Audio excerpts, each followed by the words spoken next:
Ayan na siya.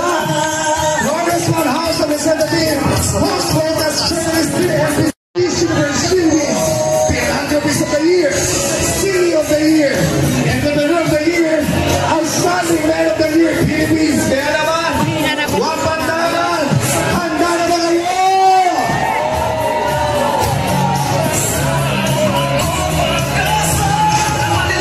Sabi Sosa, ganyan, yakapin niyo si Mayor, pinakayakap sa inyo, pagdating sa Mayo 13. Hindi kami titigil, walang mapapagod.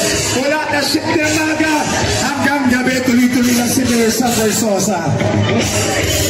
Hindi kami mapapagod. Yan yung kayo kamahal ni Mayor. Hindi kami nagmamotorcade.